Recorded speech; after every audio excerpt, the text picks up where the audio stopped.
All right, if you remember, I weighed in just before I went on the cruise at 191.5. I'm 196.1 today, and I'm up 7.1 from my very lowest recorded weight on keto. All right, guys, I had coffee just a little bit earlier with 2 tablespoons of heavy whipping cream.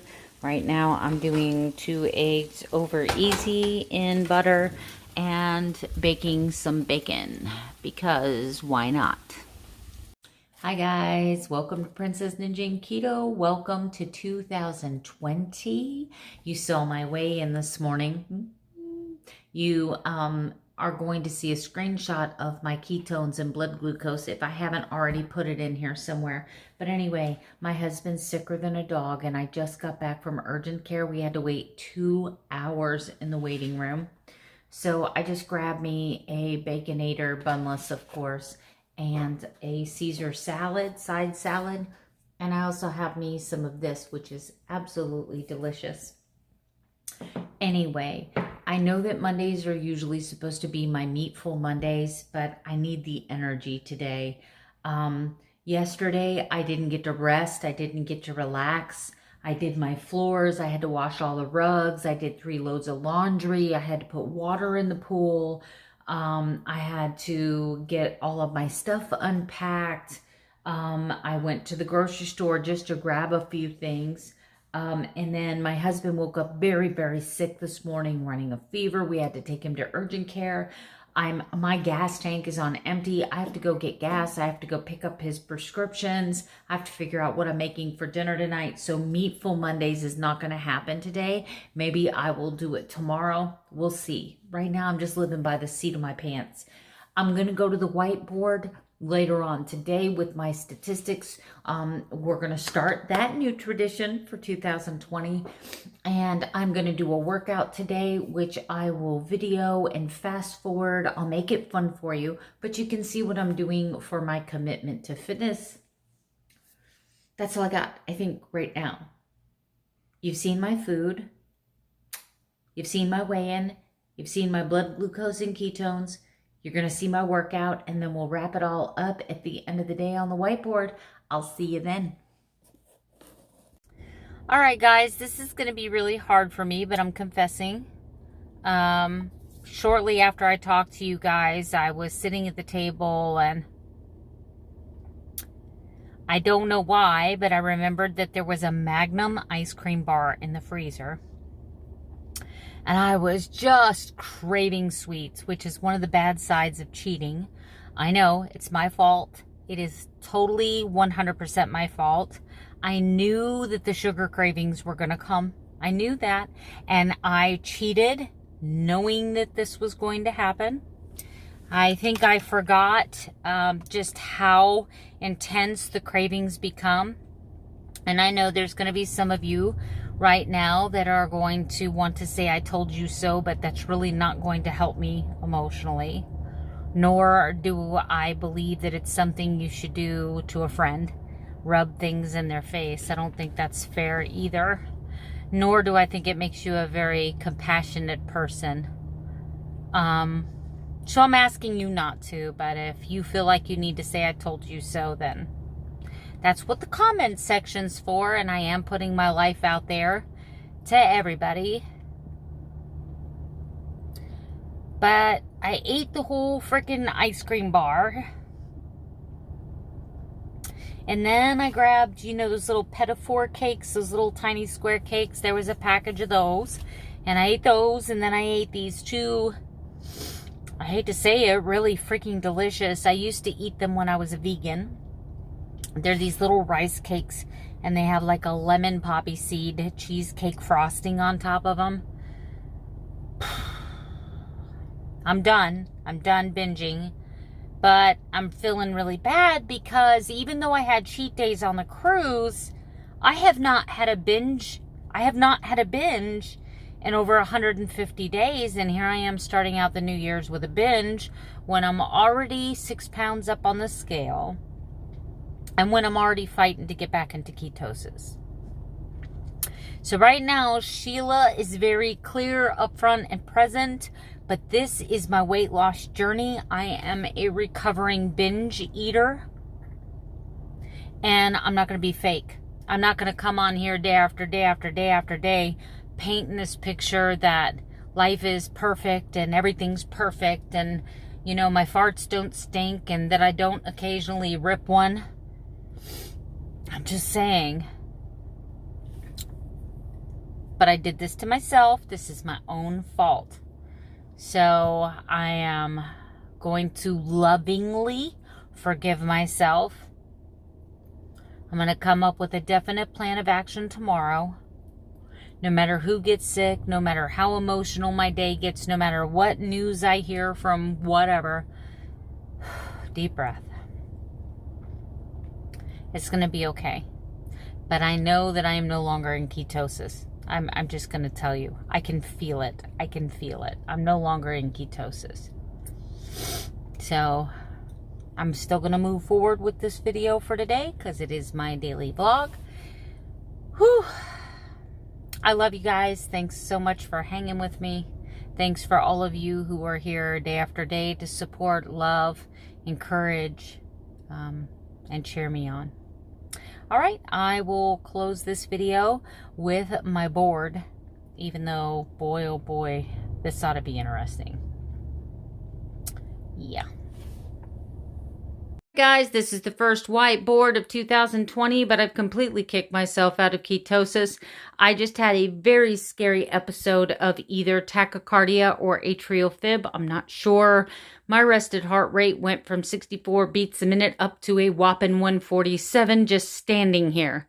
I had to go lay down and elevate my feet for about 7 minutes before it came back down. It was pretty scary. I'm betting it's the sugar. Anyway, I'm not going to beat myself up, and I hope you don't beat me up. I know some of you are very disappointed in me right now because of cheating on my cruise and because today I had my very first binge in over 120 days, but it is what it is. I'm not going to be angry. I'm not going to allow Sheila to talk to me, so I'd appreciate it if you wouldn't talk to me like Sheila. So, I want to get to all the things on my board. Today's January 6th. I have started in the top right corner, 2020 cheat and binge. That way, that's a reminder every single day I do this whiteboard, how many days I've done well and how many days I have not done so well. Another new feature I'm adding to this board alongside of my blood glucose and ketones is my fasting window. While I'm not trying to or setting a specific intermittent fasting because of the amount of sugar and carbs I had today, which you'll see in a minute, I'm definitely going to start tracking a fast from 3 o'clock, which was when I finished and completed my binge. No more calories tonight. That's it for me. Not as a punishment, but I've had quite enough. My keto start weight was 219.7. My current weight is 196.1. And I am up 7.4 pounds from my very lowest weight of 188.7 back about 2 months ago. So that's okay. I know half of that is water weight. Maybe I gained the other half. It's okay. Penny Smith, thank you for your beautiful comment on my cruising video, telling me how much you love my channel and that I deserve the break. I agree with you 100%. Thank you for not being Sheila. All right, my calories in today was 1801. My calories out was 1800, but I'm getting ready to take a walk because it is only 5:37 p.m. My protein was 66, which is okay. It's about 20 grams less than it should be. My fat was 117, which is whatever, it's keto. And my carbs were over the top at 123. That's total carbs. That's from having a binge. My activity today is going to be a walk, and I did a lot of housework. My step count as of 5:20 is 6,660. You've already seen my weight. My stress level was an 8 today, and I can't talk about it. However, when I flip this camera around, I will shed a little light on that because I'm also going to be asking for major prayers for my family. And my sleep last night was 3 hours and 45 minutes. Monday was supposed to be my carnivore day. However, yeah, You saw that earlier in the video, so I'm not going to repeat that again. Let me flip this camera around and say goodnight and ask for prayers. All right, guys, I really am not at liberty to go into detail, but someone that I love very much is elderly and starting to suffer with dementia to a point where they're now going places where they shouldn't be. They're extremely confused. They confuse me with somebody else all the time. You're talking to them and they totally lose themselves in conversation.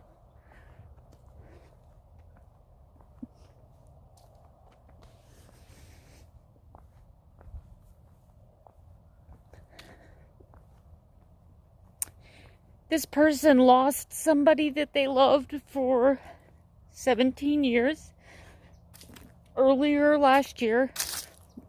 And they showed up at their house looking for them. And I can't even imagine what it must have been like forgetting that someone that you loved was gone. And then they had to be told all over again because they thought their loved one had left them. I mean, like, physically left them. And I just, I think about that movie, The Notebook.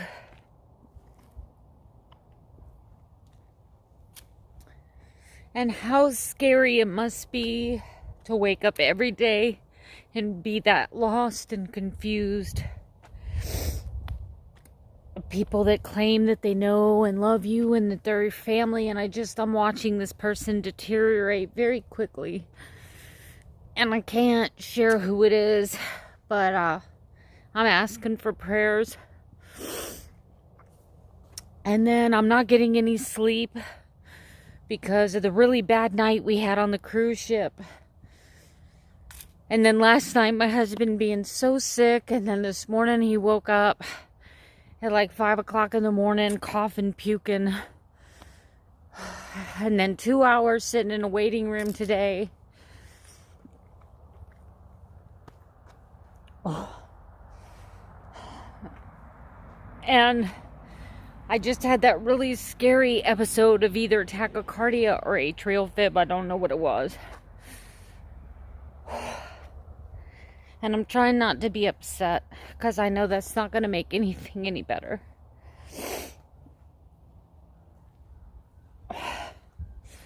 But I'm mad at myself.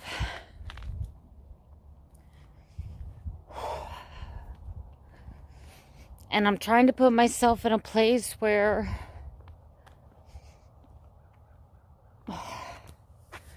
I can be happy about the 120 days without a binge.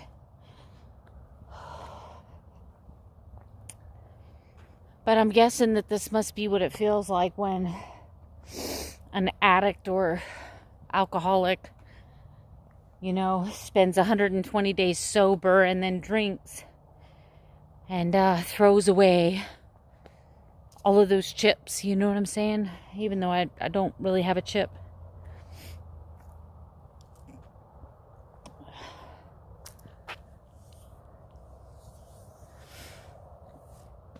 I was going to go see this person. And then my husband being sick. I can't, knowing that I could have been exposed to whatever he has, I can't possibly go and expose this person who's already in a very fragile state. Oh, I think that's what happened today.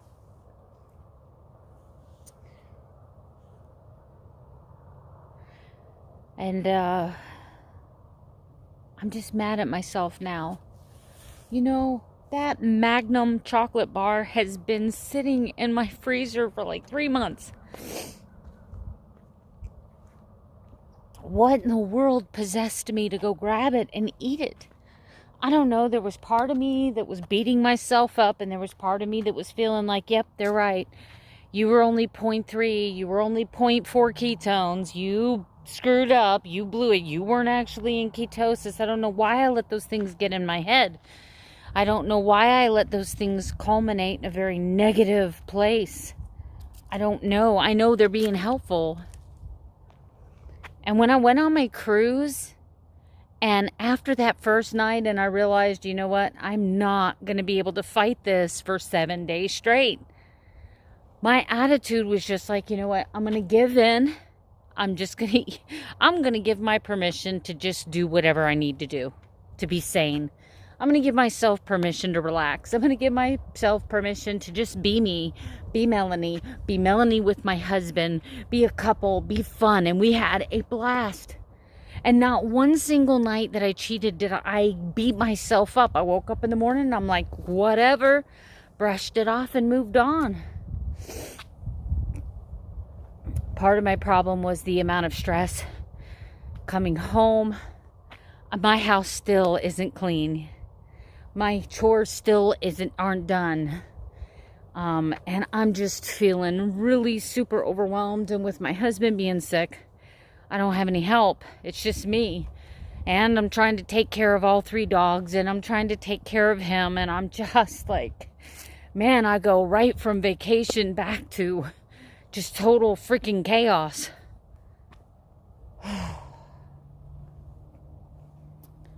I needed to vent, and I'm sorry.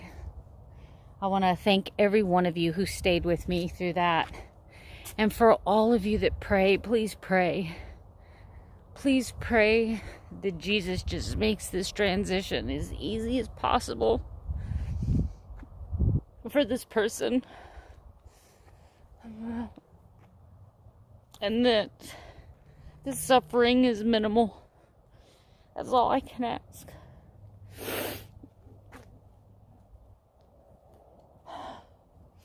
We all know that life is fragile and no day is promised. But it doesn't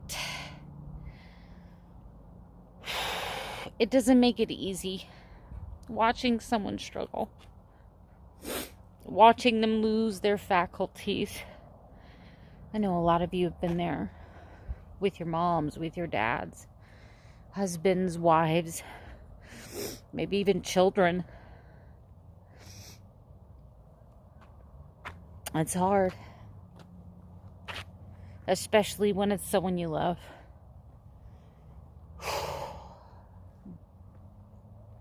I'm going to be okay.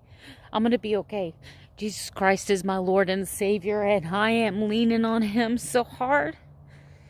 And that's why I'm asking for prayers.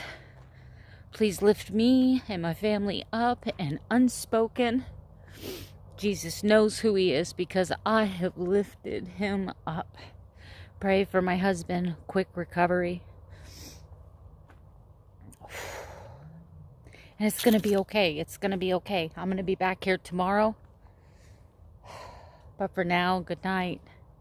Sleep tight. Thank you in advance for the prayers. Don't let the bed bugs bite.